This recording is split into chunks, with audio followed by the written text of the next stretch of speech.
बनवारा, लोला कजलत बनवारा, बल्ले जिसल बनवारा, सजवारी बने माँ सजी को, मुस्तकामिल बनवारा।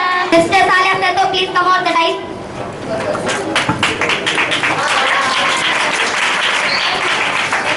निहायत की वाजिब एहतराम है मातर साहब, काबिल एहतराम उस्ताद साहिबान, इस प्रोग्राम में मौजूद मोअज़्ज़िज़ मेहमान साहिबान और मुझे साथी शागिर्दों, अस्सलाम वालेकुम। कड़ा मंच करार हुआ है कांदा संघ में, कड़ा मंच करार हुआ है कांदा संघ में, गाए गाओ फिराक में कयूं धारो था, न जाना बिहार के मिलंदो के साथियों, आज असां 5 क्लास पास करे न स्कूल जे शफ़ीक़ में जो उस्ताद मौजूदा थी रहिया आहियूं, जेको असां लाइ तमामु दुख ऐं ख़ुशीअ जो मौक़ो आहे।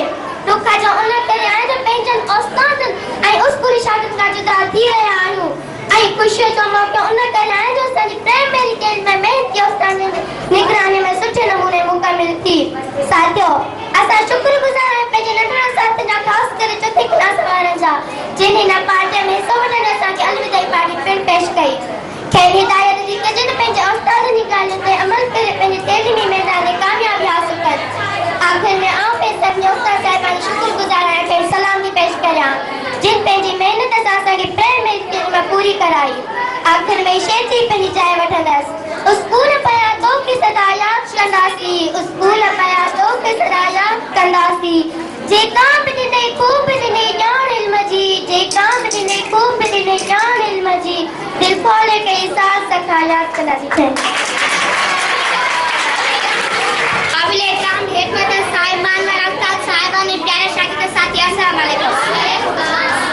साथियों, अॼु असां 5 क्लास जे शागिर्दनि जी अलविदा पार्टी पंहिंजे मोहसिन उस्ताद साहिबान जे मान में ही प्रोग्राम ॾिठो आहे ऐं मूंखे उहो इज़त बख़्शो ॾियारे त मां कुझु लफ़्ज़ ॻाल्हायां। जनाब आला, तालीम जे मैदान में उहो दस्तूर रहियो आहे त साथी मिलंदा ऐं विछड़ंदा रहंदा आहिनि। के साथी प्राइमरी तइलीम में ई विछड़ी ॿियनि स्कूलनि में वेंदा आहिनि, त के हाई स्कूल जी तालीम खां पोइ मुख़्तलिफ़ कॉलेजनि में वञी अलॻि थी वेंदा आहिनि ऐं वरी कॉलेज क्लास में नवां दोस्त मिली वेंदा आहिनि ऐं उहो सिलसिलो ईअं ई जारी रहंदो आहे। अॼु असां 4 साल हिकु स्कूल में गॾु गुज़ारींदे साथी असांजे स्कूल मां 5 पास करे वधीक तालीम लाइ हाई स्कूल वञनि पिया। खेल मुबारक हुजे ऐं दुआ आहे त हू तालीम जे मैदान में वधि खां वधि कामयाबी हासिल कनि। I would like to call Mr. Paras and Kosa, please come on the line.